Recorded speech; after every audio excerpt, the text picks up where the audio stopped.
பிரியமானவர்களே, இந்த நாள் உங்கள் ஒவ்வொருவரையும் நாங்கள் வாழ்த்துகிறோம். සුසංසතර ප්‍රේමන්තනය සුභපතල පිළිගන්න. நீங்க பார்த்து கொண்டிருக்க நீங்க, මේක බලන් ඉන්නවා ඔයාලා. எனக்கு ஞானம் இல்ல, මට ඥානය නැහැ. எல்லாத்தையும் முட்டாள்தனமா நான் செய்யறேன் හැමදේම මෝඩෙක් වගේ කරනවානේ. என்று சொல்லி இதை பார்த்து கொண்டிருக்கிறீங்களா? ඒ ලෙස ඔයාලා බලන් ඉන්නවද? இன்னைக்கு நீங்கள் 1 தீமோத்தேயின் புத்தகம் එක තීමෝන්ති පොතේ முதலாவது அதிகாரம் 17ஆம் வசனத்துல පළවෙනි පරිච්ඡේදය 10 වෙනි වචනේ சொல்லுது, தேவன் ஞானம் உள்ள தேவன்னு சொல்லப்படுது.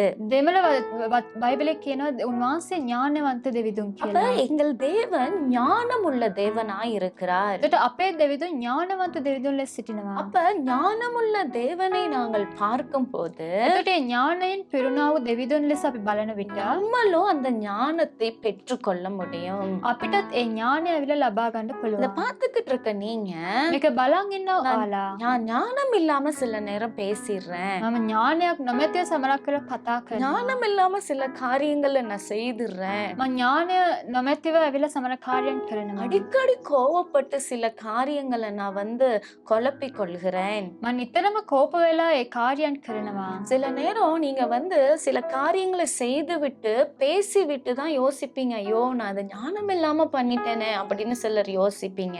සමරක් අය ඇවිල්ලා මේ දෙයක් අවසන් වුණා පස්සේ තමයි සිතන්නේ අනේ මම ඥානය නොමැතිව කතා කරන්නේ කියලා அப்படிப்பட்ட ஒரு කියලා. சூழ்நிலையில நீங்க இந்த வீடியோ பாக்குறீங்களா? එවැනි වාර්තාවනයක් තුළ ඔයාලා මේ දේ බලනවද? இல்லனா நான் எடுத்த தீர்மானங்கள் ஞானம் இல்லாம நான் எடுத்துட்டேனே, නැත්නම් මම ගත්ත තීරණය ஞாනයක් නොමැතිව ගත්තානේ. எனக்கு ஒரு மனுஷர்கிட்ட எப்படி பேசுறதுன்னு எனக்கு தெரியல. මං ගිහලා මනුෂ්‍යෙක්ට කොහොමද කතා කරන්න කියලා මට දන්නේ නැහැ. ஒரு ஒரு ஒரு பெரிய கூட்டம் இருக்கும் போது நான் பேசுகிறதுக்கு நான் பயப்படுகிறேன்.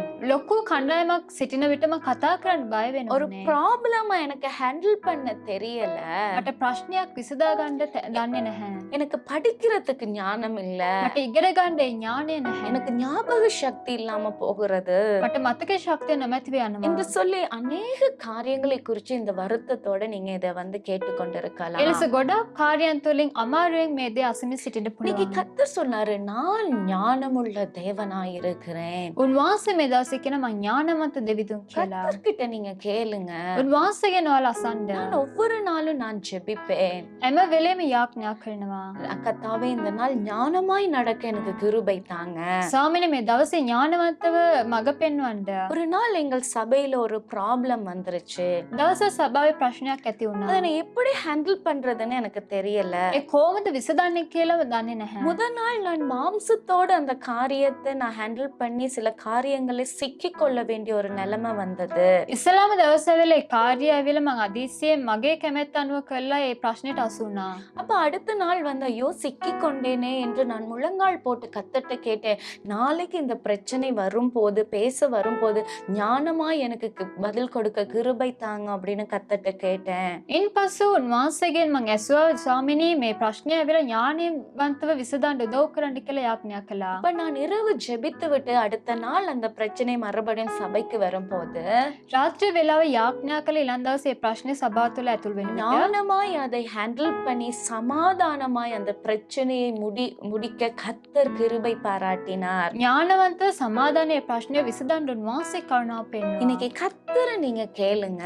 මේ දවස් උන්වහන්සේගෙන් ඔයාලා අසන්න. உங்க தனிப்பட்ட வாழ்க்கைக்கோ, ඔයාලගේ තනි உங்கள் ජීවිතේට குடும்ப காரியத்துக்கோ, ඔයාලගේ පවුලේ කාර්යයන්ද இல்லனா ஏதோ ஒரு வேலை, படிப்பு, எந்த ஒரு காரியமா இருந்தாலும் නැත්නම් රැකියාව ඉගෙනීම මොන කාර්ය වුණා கர்த்தரிடத்துல ஞானத்தை கேட்கும் போது උන්වහන්සේ තුළ ඒ ඥානය අසන විට அவர் உங்களுக்கு ஞானத்தை கொடுத்து நடத்துவார். උන්වහන්සේට ඥානය දීලා මඟ පෙන්වයි. அதான் கர்த்தரோட வசனம் சொல்லுது, அவருக்கு கர்த்தருக்கு பயப்படும் போது அந்த ஞானம் எங்களுக்குள்ள ஆரம்பிக்கப்படும். ඒකතම වචනය කියන අපි උන්වහන්සේට බය වෙන විට ඒ ඥානය ඇවිල්ලා අප තුළ පැමිණේ. அவரை பயத்தோடு பற்றி கொள்ளும் போது උන්වහන්සේව බයෙන් ඇවිල්ලා තදින් අල්ල ගන්න විට நம்மளை ஞானத்தோடு நல்ல திறமையாய் நடத்துவாரு. උන්වහන්සේ ඥානවන්තව අපි මඟ පෙන්වයි. அப்படிப்பட்டவங்க இன்னைக்கு கர்த்தர்ட்ட ஒப்பு கொடுப்பீங்களா? මේ දවස් උන්වහන්සේ කැප කරනවාද? எங்கள் தகப்பனே, අපගේ පියාණනේ இன்னைக்கு யாரெல்லாம் எனக்கு ஞானம் இல்ல, எல்லா காரியத்திலும் குழப்பிக் கொள்கிறேன் என்று இதை பார்த்து கொண்டிருக்காங்களோ මේ දවසේ කවුරු කවුරු මට ඥානය නම සියල්ල මෙලෙස කරමින් ඉන්නවනේ කියලා සිතනවාද? அவர்களை இன்னைக்கு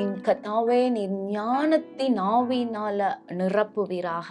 ඒ දරුවන්ව බොවන්සේ ඥානය ආත්මය තුළ පුරවන පිණිස மதீனங்கள் முட்டாள்தனங்கள் விலகட்டும் இயேசுவின் நாமத்துல. යේසුස් ක්‍රිස්තුස් වහන්සේගේ නාමයේ මෝඩකමේ කාර්යයන් ඉවත් යන පිණිස ஞானத்தின் தேவன் நீர் ஞானத்தால நிரப்பும். ඥානයෙන් දෙවිදුන් ඔබ වහන්සේ ඥානය තුළ පුරවන පිණිස இன்னைக்கு ஒரு மாறுதலை கொடுத்து ஆசீர்வதிப்பீராக. මේ දවසේ ඔබ වහන්සේ වෙනසක් දීලා ආශිර්වාද කරන්න. இயேசு கிறிஸ்துவின் நாமத்தில் பிதாவே. යේසුස් ක්‍රිස්තුස් වහන්සේගේ නාමයෙන් පියාණනි. Amen. ආමේන්. God bless you. God bless you.